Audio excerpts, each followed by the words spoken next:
So Jenny, tell me a little bit about yourself, your name, your title, and what you do.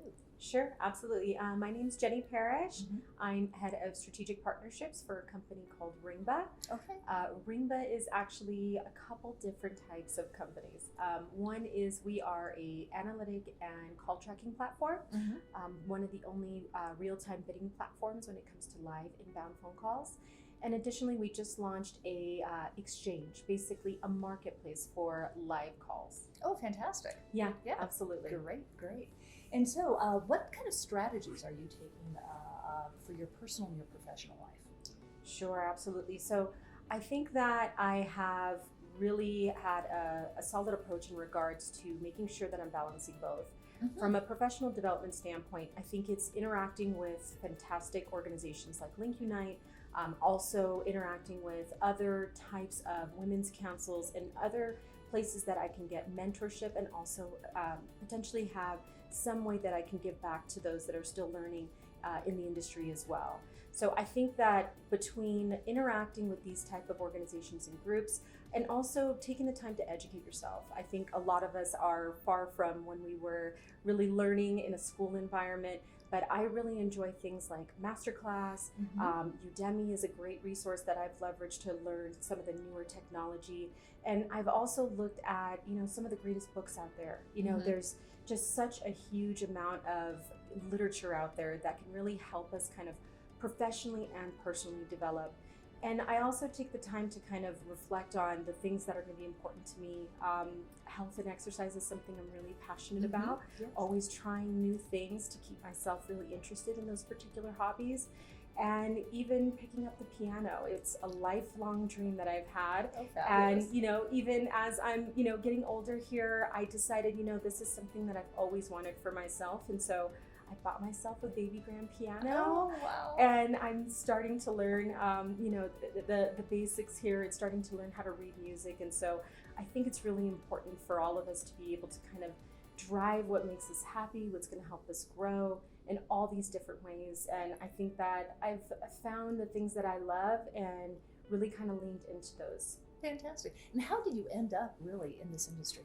Sure. So is actually my sister. Oh. Yeah. So my sister was the one that she started back in 2000. So this was like right about the bubble to burst. Yes. And she said, you really need to be a part of this really exciting new industry. This is something that I think is going to be well suited for you.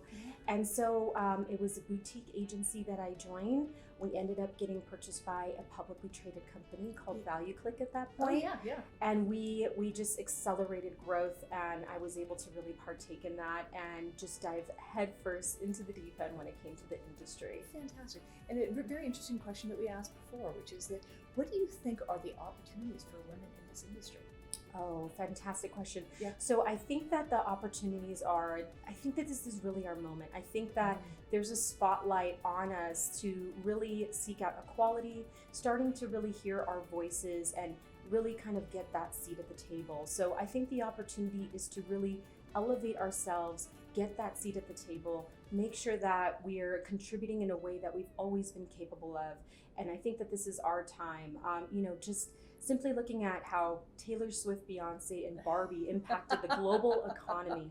I think that these are the sign of the times. Yes. And I believe that this is really, the time for women to elevate themselves and capitalize on the momentum that we have.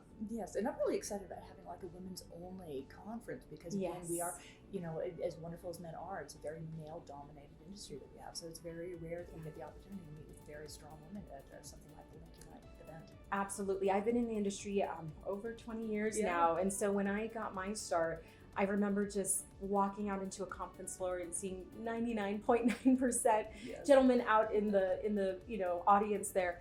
But now I see so much more diversification, and I think interacting with women, on a kind of really specific basis like LinkUnite does, I think it's a really exciting time for us to learn from each other and really kind of, I think, relate to each other, because I think that women really have a very unique experience when it comes to our walk of life, and I think that we can all learn and kind of grow with each other. So Absolutely. And so what are you most excited about in 2024? 2024. Yes. I'm really excited about generative AI. I mean, yes. I think it's such an exciting time. I mean, to see such a fast adoption of generative AI and what is going to happen and how it's going to impact our industry. Yes. You know, as I mentioned, Ringba has an exchange, basically a live exchange that is for inbound calls, and we are going to be powering that with AI, powering that with machine learning.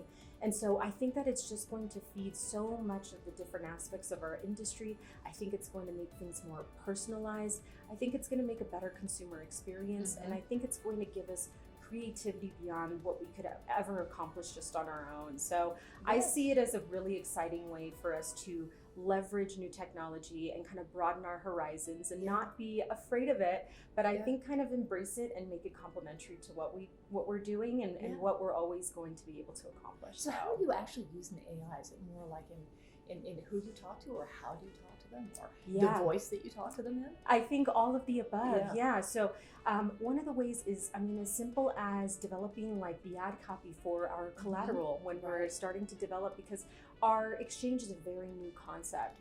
And so as we start to kind of lean into, okay, how can we articulate our message? How can we really get that across from a social media presence to a blog post? We turn to AI to even help us develop that messaging. And in addition to that, I think it's really interacting with our clientele and starting to get smarter about that customer acquisition process. We're really leaning into the machine understanding what's a good match. When it comes to customer acquisition, we all have options as consumers, and so we really have the ability to lean into machines to kind of understand the attributes that are going to be very important to us, and allowing the machine to kind of help us bring the right companies and the right consumers together. I mean, you know, AI seems like, you know, it's multivariate testing on steroids. Exactly. But how are you going to do your analytics based on this when it's an ever dynamic changing you know, foundation that you're actually working from? So, you know, with multivariate, you have to have so much volume going through, and then being able to read it and consistently read it. And when this AI is consistently changing, how are you going to put your analytics together on that? Sure. I think that there's always going to be KPIs and markers that are going to be really critical for you to kind of understand the impact that it's going to have on the business. While the AI is going to continue to evolve, get smarter, kind of start to absorb all those different pieces of information, I think that the core takeaways are going to be fairly consistent. How can we impact the consumer? What can we do to present this in a better facet? And I think that that's where we can allow the machine to get more intelligent and learn from what we're going to do, but still have those key takeaways that we're going to be able to apply to the business. Fantastic. All right, that was awesome. Oh, thank you. You're a star.